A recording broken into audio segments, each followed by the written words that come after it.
The legacy of Bill Gaither and the controversy of Marsha Stevens. In the world of contemporary Christian music, few figures have been as influential as Bill Gaither. Alongside his wife, Gloria, he has shaped the genre, uniting believers across denominations. The Gaither Homecoming Series, a collection of concerts and recordings featuring Southern gospel artists, has further solidified their status as pillars of Christian music. Gaither's influence extends beyond just the songs. He has fostered a community of musicians who share a deep love for gospel music, inspiring countless listeners worldwide. Bill and Gloria Gaither's songwriting partnership has produced some of the most beloved hymns and gospel songs, including Because He Lives, He Touched Me, and The King Is Coming. Their work has transcended denominational lines, bringing together Christians of various backgrounds in worship. The couple's commitment to faith-based music has not only sustained their careers for decades, but has also helped shape the evolution of Christian music as a whole. Their music has been a source of hope and encouragement for many, emphasizing themes of redemption, love, and the assurance of God's presence. However, as with any influential figure, Gaither's career has not been without controversy. One of the most significant and talked-about moments in his journey was his interaction with Marsha Stevens, a former contemporary Christian music artist whose story challenged traditional norms within the Christian community. Marsha Stevens, a trailblazer's journey. Marsha Stevens entered the Christian music scene as a teenager with the group Children of the Day. At just 16, she penned For Those Tears I Died, a song that became emblematic of the Jesus movement in the late 1960s and early 1970s. The song's message of unconditional love and acceptance resonated deeply with those seeking a personal connection with their faith. For Those Tears I Died became a staple in Christian worship settings, bringing comfort and reassurance to many believers struggling with their faith. However, Stevens' journey took a turn that many in the conservative Christian community found difficult to reconcile. After divorcing her husband, Russ Stevens, she publicly came out as a lesbian. This revelation led to significant backlash.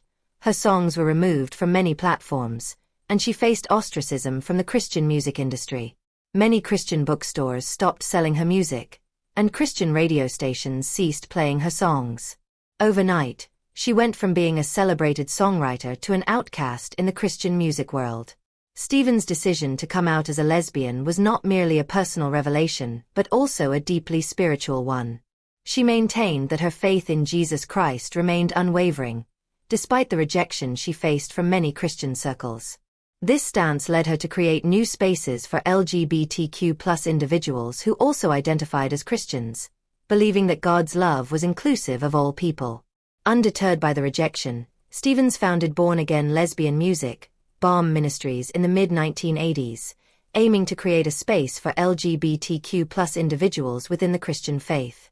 She sought to redefine what it meant to be a Christian in a world that often excluded those who did not conform to traditional norms. Through BAM Ministries, Stevens released music and materials aimed at providing encouragement to LGBTQ+ Christians who often felt alienated by mainstream churches. Her ministry focused on the belief that God's love is unconditional and that faith should not be restricted by sexual orientation. The 2002 Phoenix concert, A Meeting of Paths. In December 2002, during a Gaither homecoming concert in Phoenix, Arizona, Marsha Stevens and her partner attended the event. Their presence led to a backstage meeting with Bill Gaither and Mark Lowry, a prominent member of the Gaither vocal band. A photograph was taken, capturing Gaither, Lowry, Stevens, and her partner all smiling together. This moment was unexpected and quickly became a point of discussion within Christian circles. Many saw it as a symbol of progress and inclusivity, while others viewed it as problematic, given Stevens' controversial status within the conservative Christian community. During the concert, Gaither introduced For Those Tears I Died, acknowledging Stevens' presence and expressing appreciation for the song's message of Christ's open invitation. This moment, though brief, was powerful. By recognizing the song, Gaither inadvertently reignited conversations about LGBTQ+ inclusion within Christian music and churches. Differing perspectives and interpretations.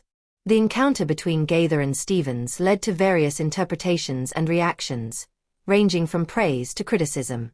Marsha Stevens' perspective. Stevens shared the photograph and details of the meeting on her website, viewing it as a positive acknowledgement of her contributions to Christian music despite her sexual orientation. For Stevens and her supporters, the meeting symbolized a bridge between conservative Christianity and LGBTQ+ believers. She saw it as a sign that dialogue and understanding could exist between individuals who held different views on sexuality and faith. Bill Gaither's clarification. In May 2006, Gaither issued a statement addressing what he described as misrepresentations of the 2002 event. He acknowledged meeting Stevens and her partner but emphasized that his recognition of "For Those Tears I Died" was due to its long-standing impact, not an endorsement of Stevens' lifestyle or current ministry. Gaither expressed regret if the brief interaction was used to suggest otherwise. His statement reflected the difficult position many Christian leaders find themselves in, balancing personal kindness and professional integrity with the doctrinal expectations of their audience. Gaither's clarification attempted to walk this fine line, showing respect for Stevens without alienating his core listeners. The broader impact. This incident sparked extensive discussions within the Christian community, exposing deep-seated divisions on the topic of LGBTQ+ inclusion in the church. Support for Stevens. Some viewed the interaction as a step toward inclusivity, emphasizing the importance of acknowledging contributions regardless of personal differences. Many progressive Christians saw the moment as a sign of hope that conservative Christian leaders might be willing to open discussions on LGBTQ+ inclusion in the church. Criticism of Gaither. Others felt that Gaither's interaction with Stevens could be perceived as an endorsement of a lifestyle they believed contradicted biblical teachings, raising concerns about maintaining doctrinal purity. Conservative Christians worried that even an innocent interaction could be misinterpreted as a shift in theological stance. The larger implications. This controversy underscores the challenges religious communities face in navigating issues of sexuality, inclusion, and doctrinal adherence.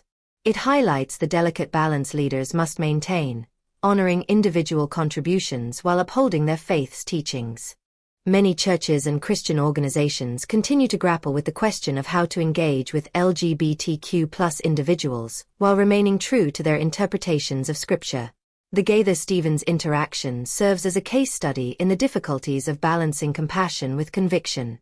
In the years since the incident, discussions about LGBTQ+ inclusion in Christianity have only intensified. Some denominations have embraced full inclusion, while others remain steadfast in their traditional stances.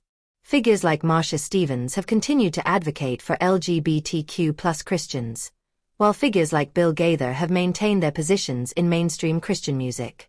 Conclusion.